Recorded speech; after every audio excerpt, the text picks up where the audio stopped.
Welcome to American Roundtable. Thanks for joining us here on TV 38 WHDO. I'm Al Spry. They call me the Silver Fox of Broadcasting and the postman, Bill Strickler. Could I always deliver?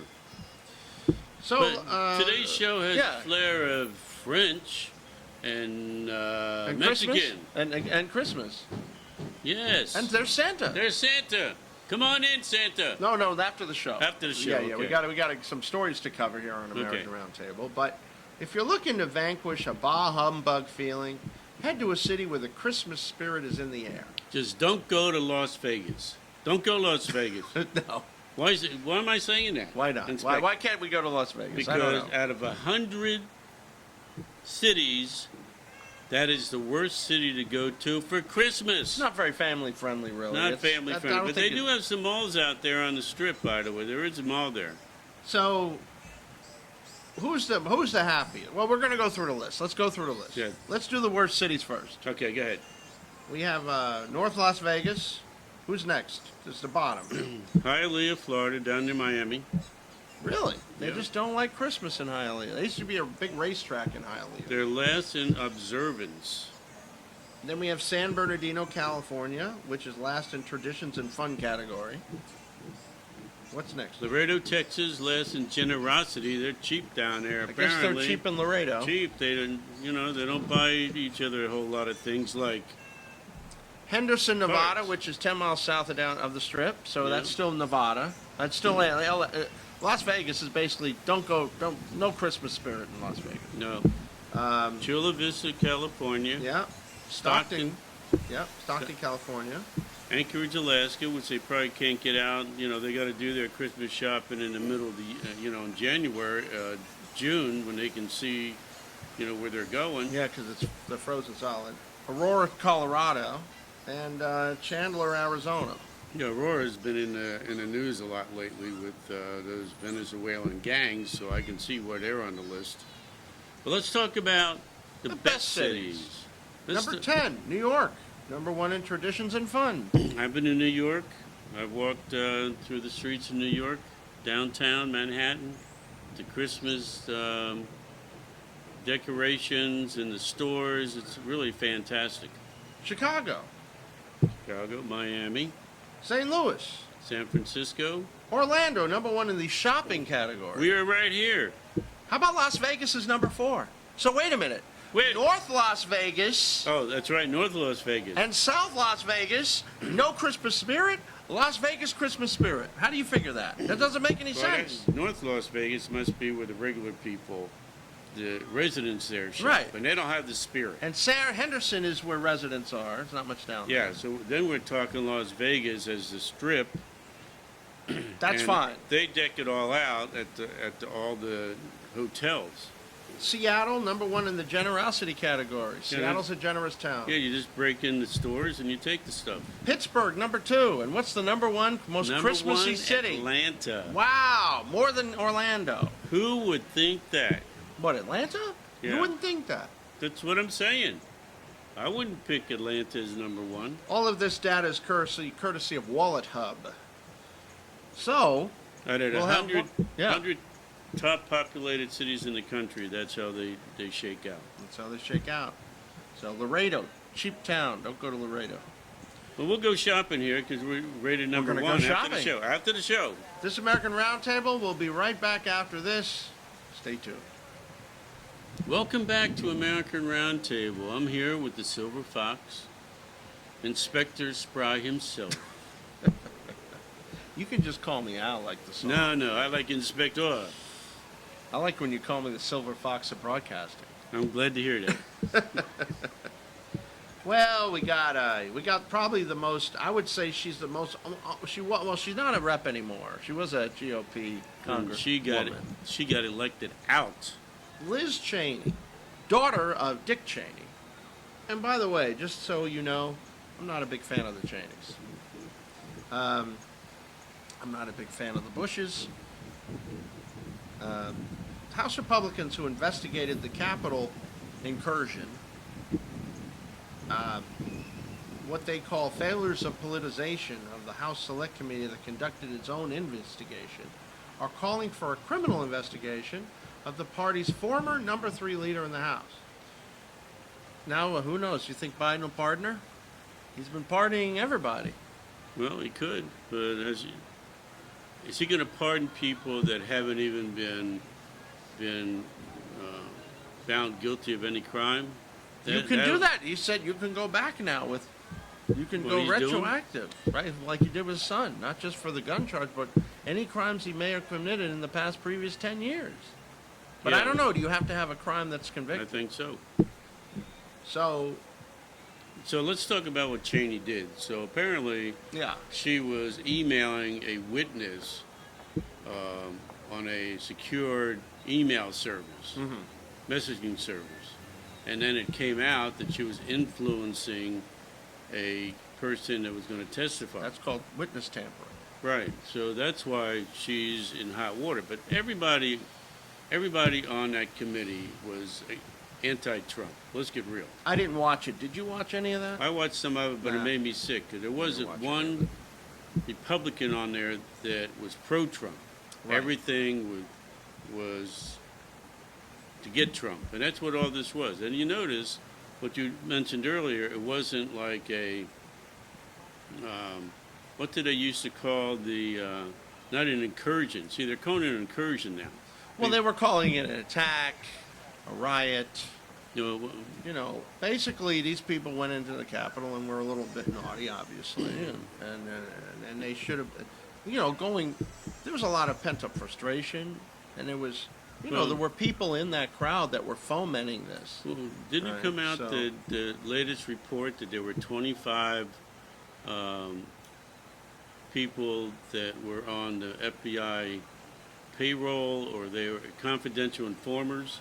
They actually went into the Capitol building, but none of them got in trouble. Right, they were. So, what you do is, if you want a group to do something naughty, you put in people to Rebellion was that get them what they called it? riled up Mhm. and worked up. Mhm. And this has been going on since the 60s. The Republicans did it to the Democratic groups, right? Now the Democrats do it to the Republican groups. It's nothing new.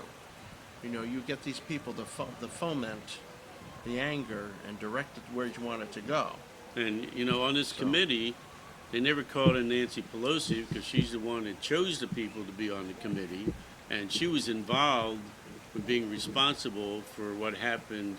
Well, she turned down Trump's request for National Guard troops. Right. So it was all a setup.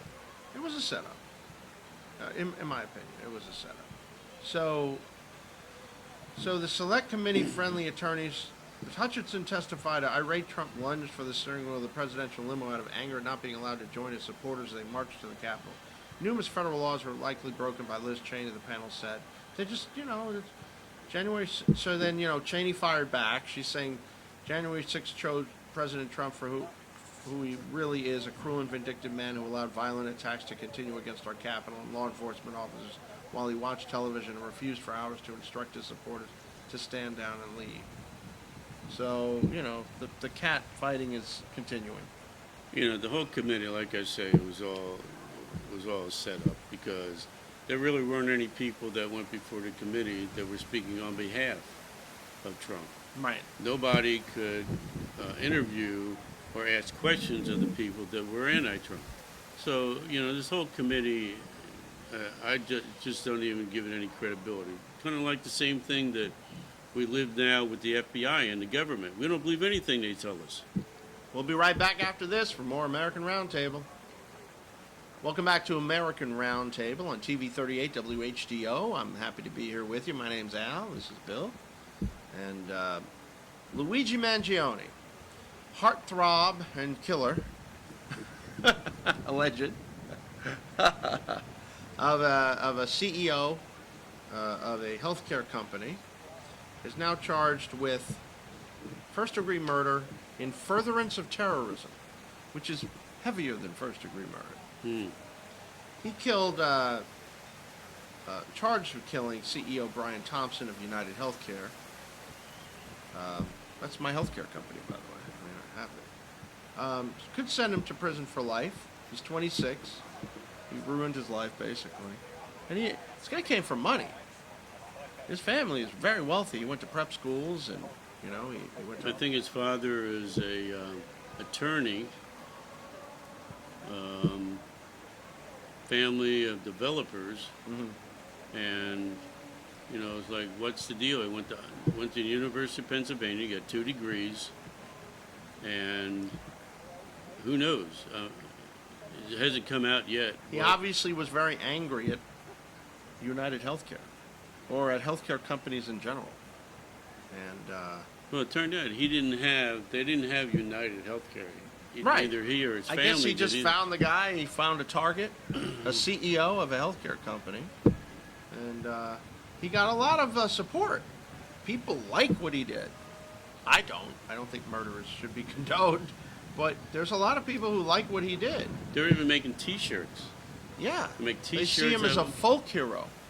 Yeah. So I don't think you should condone anyone who commits murder. I saw a T-shirt that he was just in his bathing suit, and it showed his body, and he's on the front of T-shirts for people. It's like, I don't get the whole thing.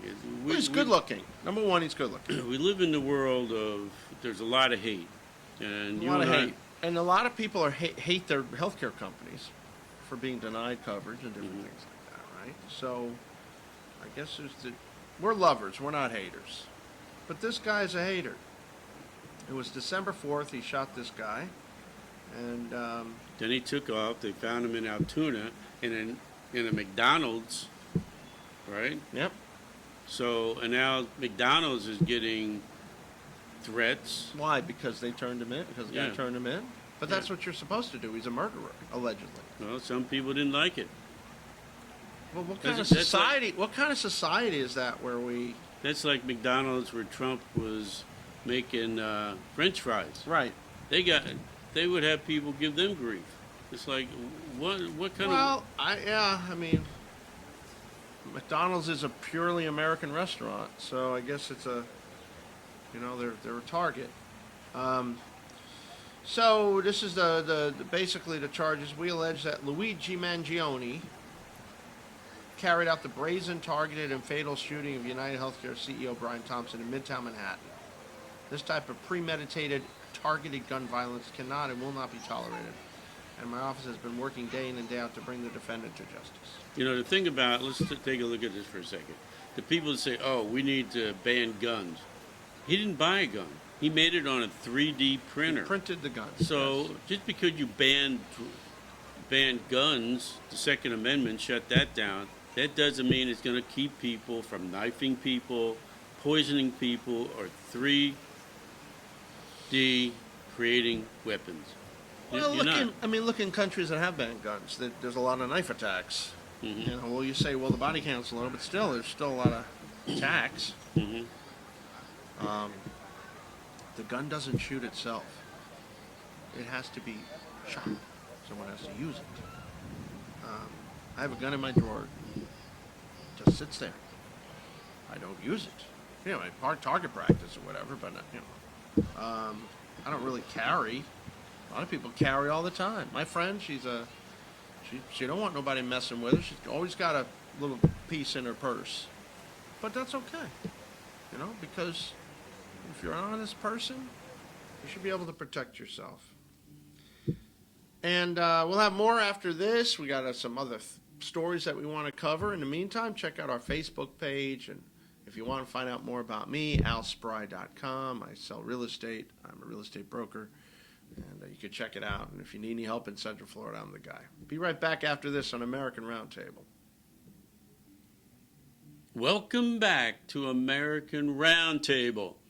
Today we are celebrating the reopening of Notre Dame? Notre Dame. Yeah. I read an article where a French guy said that the word impossible is not in the French language because they can do anything. And if you take a look at what happened with Notre Dame when it burned down and how it is now, it's amazing that humans can create such beautiful things. Using the original tools and workmanship, and it's not dead. It's not dead. So I got to hand it to the French. They definitely have talent. They I'm have a sure lot we of have talent. talents all around the world, but that certainly exemplifies what people can Pretty do. impressive, isn't it? Yeah, when they work together. My new book is out. You're Abundant Now. It's an e-book. You can play it on your computer. It's a book where it's called Embracing Gratitude, Alignment, and the Present Moment for a Life of Joyful Abundance. I'm abundant. You're abundant. Why? Because we're happy guys. Happy. We don't let it. We don't let it in. You know, we talk about it, but we're still happy guys. And that's what I want to bring to your holiday season is don't let stuff bother you. You know, yeah, we can all get mad for a minute. And every day we can celebrate as a holiday. Because Yes. we're still here. Every day. And let's be grateful that we are. You know, Grateful and do friend kind of- things yes. for other people and animals. Yes. Michael Moore responding to the CEO shooting. You know, I like Michael Moore. He's liberal, but he's always been for the little guy and for the working man, and I've always liked him. I haven't agreed with everything, every position, but generally speaking, I kind of get a kick out of him, right? And he comes from Detroit or something. He's from Detroit, working guy from a working town, he said he condemns murder, which is why he condemns the bloodthirsty healthcare industry, which I agree with him on. I'm not a big fan of the healthcare industry. I think the healthcare industry, in conjunction with the food industry, keep Americans sick so they can go to the hospital and pay bills and spend billions and billions of dollars every year on this stuff. Well, people got to get sick before you go to the doctor most of the time. Some people, they just come down with something that they can't control. His quote is, "It's not often that my work gets a killer 5-star review from an actual killer." He wrote on Substack. Moore was named as one of the people who have illuminated the corruption and greed in America's healthcare system in a paper they say found on Luigi Mangione. Moore says he's been repeatedly asked if he condemns murder, and his response is that he does, which is why he condemns the healthcare system. Quote, "Yes, I condemn murder, and that's why I condemn America's broken, vile, rapacious, bloodthirsty, unethical, immoral healthcare industry. And I condemn every one of the CEOs who are in charge of it, and I condemn every politician who takes their money and keeps this system going instead of tearing it up, ripping it apart, and throwing it all away." Throughout his life, he's repeatedly stated he's a pacifist. The filmmaker said he's denounced violence in documentaries like Bowling for Columbine, which condemn the murder of 50,000 Americans every year at the hands of the gun industry and politicians who do nothing to stop it. His 2007 documentary, Sicko, about America's bloodthirsty, profit-driven, and murderous healthcare insurance system. In America, Moore writes, "We have a whopping 1.4 million people employed with the job of denying health care versus only 1 million doctors in the entire country. That's all you need to know about America. We pay more people to deny health care than to give it." That is amazing. And Moore says he will not condemn the outpouring of anger against the health insurance industry that followed the shooting. He describes it as 1,000% justified and something that has been boiling for a long time. People across America are not celebrating the brutal murder of a father of 2 kids from Minnesota. They are screaming for help. They are telling you what's wrong. They are saying that this system is not just and is not right and cannot continue. They want retribution. They want justice. They want health care.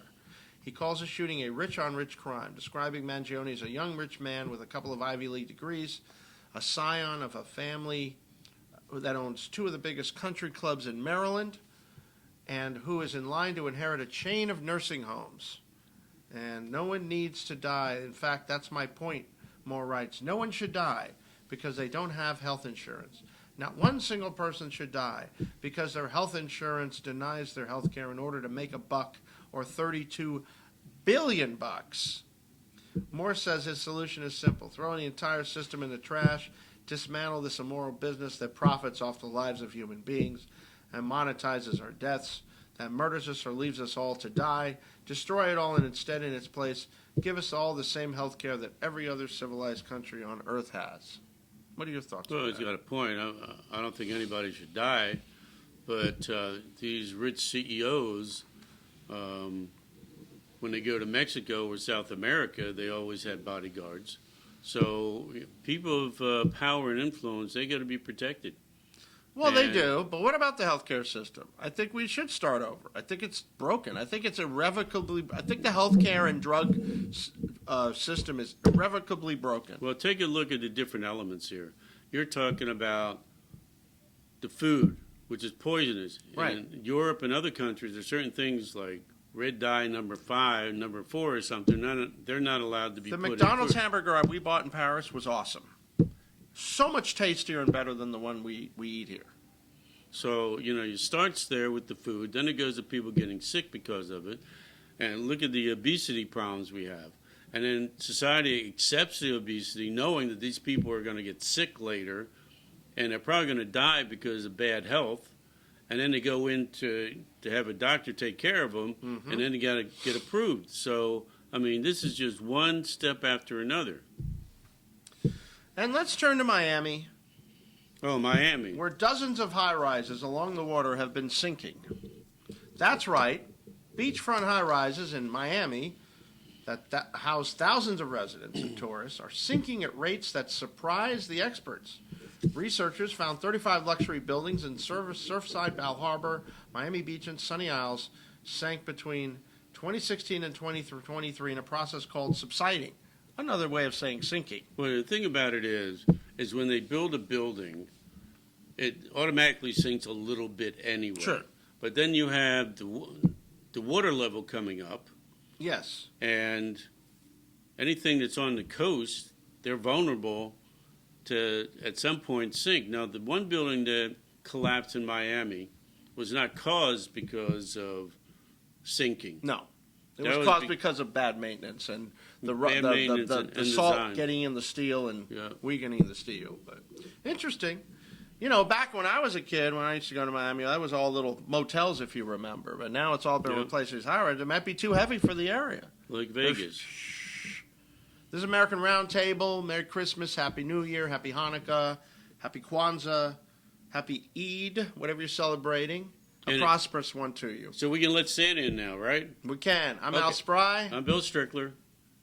We love you, Santa.